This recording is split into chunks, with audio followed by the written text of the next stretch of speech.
Hello बच्चों, मैं हूं आपकी जूलॉजी वाली मैडम और आज मैं आपको पढ़ाऊंगी RH blood grouping.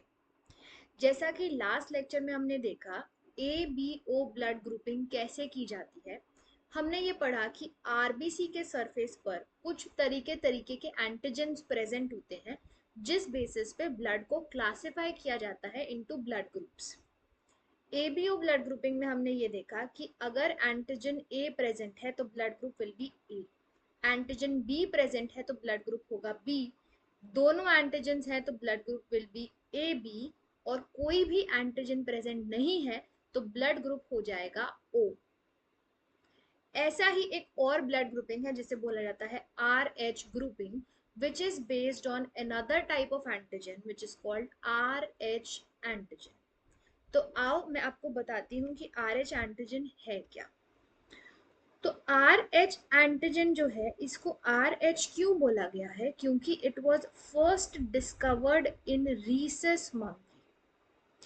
Rhesus monkey में इसको पहली बार डिस्कवर किया गया था, इसीलिए इसके नाम पर इसका नाम रख दिया गया। अब जिन लोगों के RBC के सरफेस पर ये एंटीजन प्रेजेंट होगा वो इंडिविजुअल्स हो जाएंगे RH पॉजिटिव, और जिनके RBC के सरफेस पर ये एंटीजन नहीं होगा वो लोग हो जाएंगे RH नेगेटिव।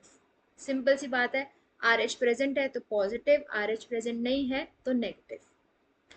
अब हमें इस चीज से ये पता लग गया कि हम ब्लड ग्रुप्स जो A positive, A negative, B positive negative बोलते हैं वो किस बेसिस पे बोलते हैं। ए पॉजिटिव अगर ब्लड ग्रुप है मतलब उसमें ए एंटीजन तो है, ए एंटीजन के साथ साथ RH एंटीजन भी प्रेजेंट है। ऐसे ही बी नेगेटिव ब्लड ग्रुप है तो मतलब उसमें बी एंटीजन तो है लेकिन RH एंटीजन प्रेजेंट नहीं है, तो that blood group is B negative. अब यहां पर समझने वाली चीज जो हमें याद रखनी है वो क्या है कि unlike the ABO blood grouping, RH blood grouping में क्या होता है कि किसी भी इंडिविजुअल में नॉर्मली किसी भी इंडिविजुअल के प्लाज्मा में एंटी RH एंटीबॉडीज प्रेजेंट नहीं होती हैं। जैसे हमने ABO ब्लड ग्रुपिंग में पढ़ा था कि अगर कोई एंटीजन है तो उसके अगेंस्ट एंटीबॉडी प्रेजेंट नहीं होगी, लेकिन अगर कोई एंटीजन नहीं है तो उसके अगेंस्ट एंटीबॉडी जरूर प्रेजेंट होगी। RH ब्लड ग्रुपिंग में ऐसा नहीं होता है, चाहे इंडिविजुअल RH पॉजिटिव है चाहे इंडिविजुअल RH नेगेटिव है, इन दोनों के ब्लड में naturally normally anti RH antibodies present नहीं होती हैं। ठीक है, तो होता क्या है कि अगर सपोज एक इंडिविजुअल है RH नेगेटिव और एक है RH पॉजिटिव, नॉर्मली एंटीबॉडीज नहीं होती है, लेकिन अगर ये RH नेगेटिव इंडिविजुअल वाले ब्लड ग्रुप को RH पॉजिटिव ब्लड ग्रुप दे दिया जाए तो क्या होगा। इस इंडिविजुअल की बॉडी में RH एंटीजन नहीं है तभी ये नेगेटिव है। इसकी बॉडी के लिए जो RH एंटीजन है it is a foreign molecule. ठीक है, अगर हम इसको RH ब्लड ग्रुप देंगे, RH पॉजिटिव ब्लड ग्रुप देंगे तो क्या होगा, इसकी बॉडी में जैसे ही RH एंटीजन एंटर करेगा तो इसकी बॉडी को क्या लगेगा कि ये तो कोई फॉरेन सब्सटेंस आया है, तो ये इसके अगेंस्ट इम्यून रिस्पॉन्स जनरेट करेंगे, एंटीबॉडीज बनाना शुरू कर देंगे। तो इस इंडिविजुअल की बॉडी में क्या बनने लग जाएंगी, एंटी RH एंटीबॉडीज, और ये एंटी RH एंटीबॉडीज जो है ये इस इंडिविजुअल की बॉडी में स्टोर हो जाएंगी, इस इंडिविजुअल की बॉडी में स्टोर हो जाएंगी। ये तो बात हुई कि जब फर्स्ट एक्सपोजर होगा तो क्या होगा, फर्स्ट एक्सपोजर होगा तो एंटी RH एंटीबॉडीज इस इंडिविजुअल की बॉडी में बन के स्टोर हो जाएंगी। लेकिन अगर इसी RH पॉजिटिव ब्लड ग्रुप का सेकेंड एक्सपोजर हुआ तो क्या होगा, ये जो already present anti RH antibodies हैं ये क्या करेंगी, इस RH पॉजिटिव ब्लड ग्रुप के आरबीसीज को डिस्ट्रॉय करना शुरू कर देंगे। क्यों? क्योंकि अब तो इनके पास डिफेंस मैकेनिज्म है, अब तो इनके पास बनी बनाई एंटीबॉडीज है। फर्स्ट टाइम इसने जब इस एंटीजन को एनकाउंटर किया था तो उसकी मेमोरी स्टोर करके रख ली कि अगली बार ये एंटीजन आएगा तो इससे कैसे फाइट करना है। सेकेंड एक्सपोजर पर जब भी इसको दिखेगा कि ये एंटीजन इसकी बॉडी में आया है तो ये एंटीबॉडीज फटाफट से उस एंटीजन को अटैक करना शुरू कर देंगी। और क्योंकि ये एंटीजन आरबीसी के सरफेस पे प्रेजेंट है तो मतलब वो आरबीसीज को अटैक करना शुरू कर देंगे। रेड ब्लड सेल्स जो है वो डैमेज डिस्ट्रॉय होना शुरू हो जाएंगे। इसी को हम क्या बोलते हैं? हीमोलाइसिस। और इसी से क्या होगी? क्लम्पिंग, या फिर जैसा कि हमने लास्ट क्लास में पढ़ा था, agglutination.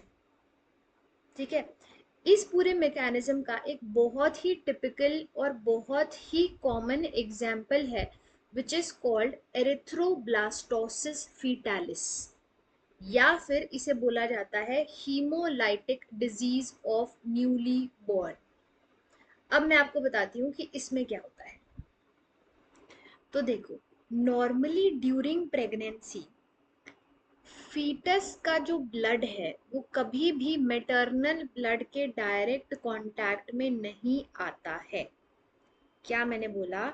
Normally during pregnancy foetus का ब्लड और मदर का ब्लड कभी डायरेक्ट कांटेक्ट में नहीं आता है। That is always separated by the placental barriers.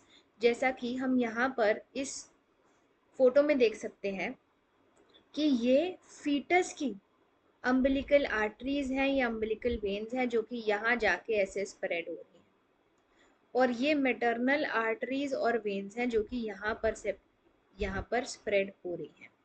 लेकिन इनके ब्लड में कभी भी डायरेक्ट कांटेक्ट नहीं होता है। फीटस और मदर के बीच में जो भी सब्सटेंसेस का एक्सचेंज होता है वो डिफ्यूजन के थ्रू होता है इस प्लेसेंटा से। ठीक है, अब ड्यूरिंग डेवलपमेंट तो डायरेक्ट कांटेक्ट नहीं हो रहा है, लेकिन during delivery there are chances कि डिलीवरी के टाइम पर फीटस का जो ब्लड है वो मदर के ब्लड में मिक्स हो जाए। ऐसी पॉसिबिलिटी रहती है। अब ऐसी पॉसिबिलिटी है भी तो हमें क्या फर्क पड़ता है, and what is erythroblastosis fetalis, इसको समझते हैं। देखो, अगर ये मिक्सिंग हो रही है, if mother is RH positive और फीटस जो है वो भी अगर RH पॉजिटिव है और फीटस का ब्लड अगर मदर के ब्लड के कांटेक्ट में आ भी जाता है तो कोई बात नहीं, इसके पास भी RH एंटीजन है, इसके पास भी RH एंटीजन है, कोई फर्क नहीं पड़ता। ठीक है, मदर का ब्लड RH पॉजिटिव है, फीटस का ब्लड RH नेगेटिव है और ये इसके कांटेक्ट में आ जाता है तो क्या कोई फर्क पड़ेगा? नहीं पड़ेगा। फीटस का जो ब्लड है इट इज RH नेगेटिव, इसके पास कोई एंटीजन है ही नहीं। अगर ये ब्लड मदर के ब्लड के कांटेक्ट में चला भी जाता है तो कोई इम्यून रिस्पॉन्स जनरेट होगा ही नहीं क्योंकि एंटीजन प्रेजेंट ही नहीं है। थर्ड पॉसिबिलिटी आती है कि अगर मदर RH नेगेटिव है और फीटस भी RH नेगेटिव है, अगर ये कांटेक्ट में आ जाए तो भी कुछ नहीं होगा क्योंकि दोनों के पास ये एंटीजन नहीं है तो कोई भी इम्यून रिस्पॉन्स जनरेट नहीं होगा। लेकिन फोर्थ और मोस्ट इम्पॉर्टेंट जो क्रूशियल हमारे पास केस आता है वो क्या है कि अगर मदर तो RH नेगेटिव है लेकिन फीटस इज RH पॉजिटिव तो क्या होगा? जैसा मैंने आपको अभी बताया सेम चीज होगी। जब फीटस का ब्लड RH पॉजिटिव है मतलब इसमें RH एंटीजन प्रेजेंट है, ये जैसे ही मदर के ब्लड के कांटेक्ट में आएगा तो मदर की बॉडी में क्या बननी शुरू हो जाएंगी? एंटी RH एंटीबॉडीज, और ये मदर के ब्लड में स्टोर हो जाएंगी। ठीक है, ये हमने बात करी है फर्स्ट प्रेगनेंसी की। फर्स्ट प्रेगनेंसी में अगर मदर RH नेगेटिव है, फीटस RH पॉजिटिव है तो एंटी RH एंटीबॉडीज मदर की बॉडी में बनकर स्टोर होगी। अब इसी को लेकर हम चलते हैं टूवर्ड्स दी सेकेंड प्रेगनेंसी। अब ये जो एंटी RH एंटीबॉडीज बनी है ना, ये बहुत ही इतनी स्मॉल साइज की होती है कि दे कैन क्रॉस प्लेसेंटा। ठीक है, तो ये एंटी आरएच एंटीबॉडीज जो हैं ये प्लेसेंटा को क्रॉस कर सकती हैं, ठीक है, they can cross placenta and reach the foetus. Second pregnancy में अगर जो फीटस है, अगर वो फीटस आर एच नेगेटिव है, तो अगर ये एंटीबॉडीज इस आर एच नेगेटिव के पास चली भी जाएंगी तो आर एच नेगेटिव के पास तो एंटीजन ही नहीं है, वो मारेंगी किसको, तो कोई फर्क नहीं पड़ेगा। लेकिन अगर फीटस जो है सेकेंड प्रेगनेंसी में the foetus is R H positive, तो क्या होगा, मदर की ये जो एंटीबॉडी स्टोर है ये प्लेसेंटा क्रॉस करेंगी और जाकर इस फीटस के आरबीसीज को डिस्ट्रॉय करना शुरू कर देंगी।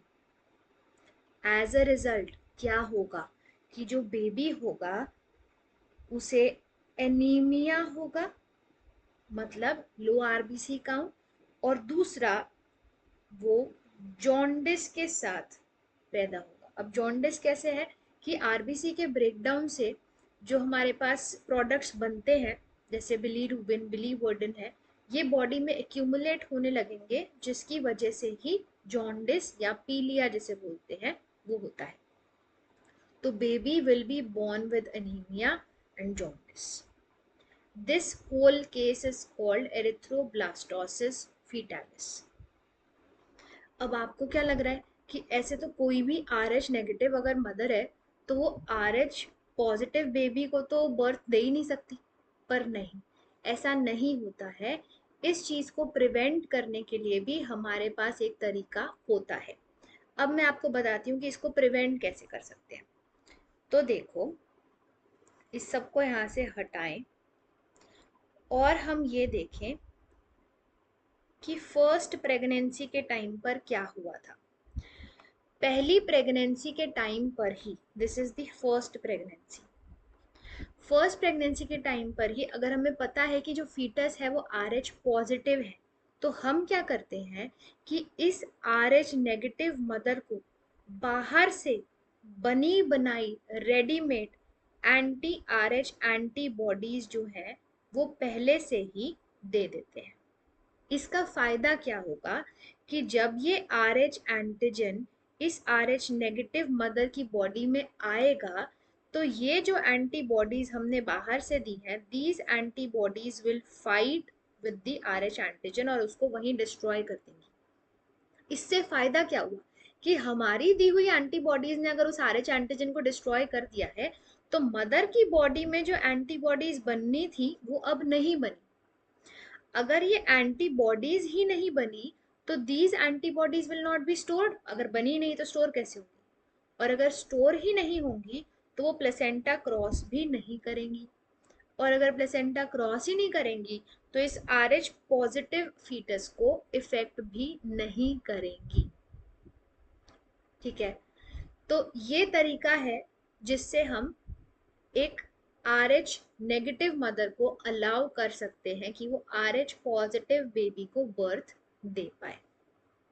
अगर आपको ये वीडियो इन्फॉर्मेटिव लगी है, ये वीडियो आपके कॉन्सेप्ट्स को और क्लियर कर रही है, तो प्लीज़ इसे लाइक और शेयर ज़रूर करें और अपने फ्रेंड्स को भी इसे शेयर करें और उन्हें भी कहें टू सब्सक्राइब, ताकि कोई भी आगे की नोटिफिकेशन आप लोग मिस ना करें और आपको ऐसे ही सारे टॉपिक्स क्लियर होते रहें।